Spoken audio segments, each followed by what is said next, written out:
Oke, untuk anak didik kami yang ada di rumah, perhatikan ini prinsip kerja dari motor 2 tak.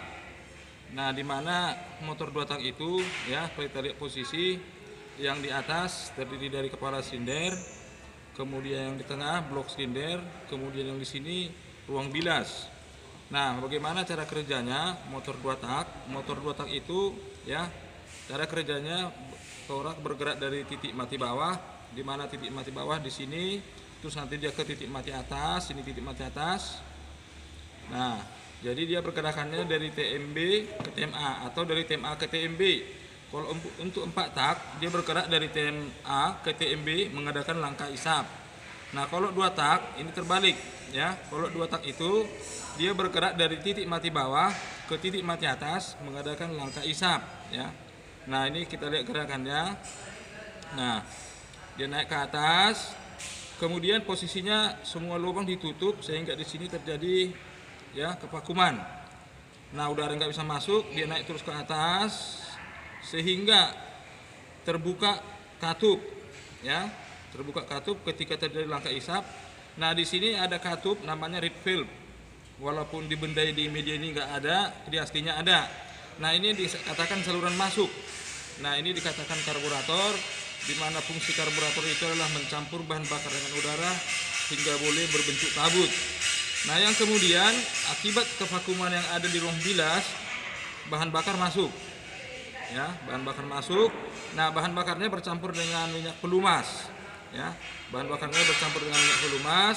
Kemudian dari TMA menuju TMB, dia mengadakan langkah kompres pertama. Ya, langkah kompres pertama. Nah, ini perhatikan. Nah, tadinya volumenya di sini ya agak besar. Nah, akibat volumenya diperkecil sehingga itu dikatakan tadi langkah kompres pertama, maka bahan bakar tadi yang di sini terdesak. Nah, sehingga terdesak dia cari jalan keluar, dari sini nggak boleh, dari sini dia boleh keluar ya. Dia turun. Nah, sehingga tadi bahan bakarnya naik. Ya, naik ke silinder. Nah, dia naik, kemudian langkah berikutnya dari dari TMB ke TMA dia mengadakan langkah kompres kedua. Ini langkah kompres kedua dikatakan, ya, langkah kompres kedua. Nah, begitu dia sampai di titik mati atas, kira-kira sudut engkolnya 15 derajat, maka datang busi memberikan api, maka bahan bakar dibakar. Nah, pada saat terbakar, maka terjadi panas, itulah motornya bergerak, toraknya ditekan oleh panas dia ke bawah. Nah, ketika toraknya turun ke bawah, ini ada 2 langkah dia. Pertama, ini dikatakan langkah usaha, itu motornya bergerak, yang kemudian di bawah terjadi langkah bilas. Nah, setelah terjadi langkah bilas di bawah, sisa-sisa pembakaran bahan bakar di sini, ya, yang membuang itu adalah udara yang baru, gas yang baru tadi menyorong. Ya, dia buang ke exhaust manifold, terus ke knalpot. Itu prosesnya. Sudah jelas? Nah, yang berikut. Tadi pertanyaan sekarang, tadi bahan bakarnya dicampur dengan minyak pelumas, ya. Maka minyak pelumas tadi sedikit banyaknya ikut terbakar, maka itu untuk motor 2 tak asapnya agak tebal, ya.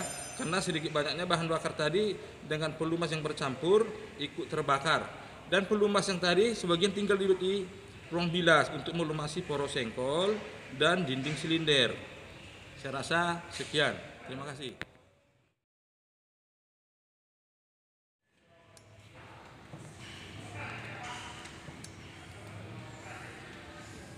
Ya. Oke, baik, sekarang masuk kita kepada materi motor 4 tak. Nah, di mana motor 4 tak hampir beda dengan motor 2 tak. Motor 4 tak itu bagian atas disebut kepala silinder dengan dilengkapi mekanisme katup, yaitu ini ya, ada katupnya 2, 1 katup masuk, 1 katup buang. Kemudian ini disebut intake manifold, di mana di sini terletak karburator. Nah, tadi kalau untuk 2 tak, karburatornya berada di bawah. Nah, kalau 4 tak dia di atas. Nah, kemudian itu intake manifold dengan exhaust manifold sejajar. Kalau pada motor 2 tak itu, ya, dia nggak sejajar. Intake manifoldnya di bawah, exhaustnya di atas. Nah, yang kemudian, yang di sini dikatakan box silinder, yang ini dikatakan karter, di mana karter itu sebagai tempat minyak pelumas. ya. Nah, yang berikut cara kerjanya, ya. Torak bergerak dari titik mati atas menuju titik mati bawah, itu dikatakan langkah isap, di mana ketika torak turun ke bawah, katup masuk terbuka. Nah, begitu katup masuk terbuka, ini tadi volumenya makin diperbesar sehingga terjadi kevakuuman, bahan bakar masuk, bercampur udara, ya. Nah, kemudian setelah torak sampai di titik mati bawah, maka habis langkah isap, masuk langkah kedua, yaitu langkah kompres. Nah, di mana langkah kompres itu kedua katup tertutup, bahan bakar di sini terjebak. Nah, torak bergerak ke titik mati atas dengan volume silinder diperkecil, sehingga dengan diperkecilnya volume silinder, bahan bakar terdesak sehingga dianggar jalan keluar, maka bahan bakarnya menjadi panas sehingga lebih mudah dibakar. Nah, yang kemudian akhir langkah kompres, kira-kira sudut engkolnya 15 derajat, maka busi meletikkan bunga api untuk membakar bahan bakar. Nah, itu disebut langkah ketiga, yaitu langkah usaha. Di mana langkah usaha, torak bergerak dari titik mati bawah dari titik mati atas menuju titik mati bawah, mengadakan langkah usaha. Nah, torak ditekan ke bawah oleh panas tadi tersebut sehingga motornya bergerak. Nah, yang kemudian sampai dia titik mati bawah, sisa-sisa pembakaran tertinggal di ruang silinder. Nah, maka masuk langkah berikut, yaitu langkah keempat, langkah buang, di mana torak bergerak dari titik mati bawah menuju titik mati atas. Posisi katup masuk tertutup, posisi katup buang akan terbuka, sehingga sisa-sisa pembakaran dibuang ke exhaust manifold terus menuju ke knalpot. Nah, itu proses kerja dari motor 4 tak. Terima kasih.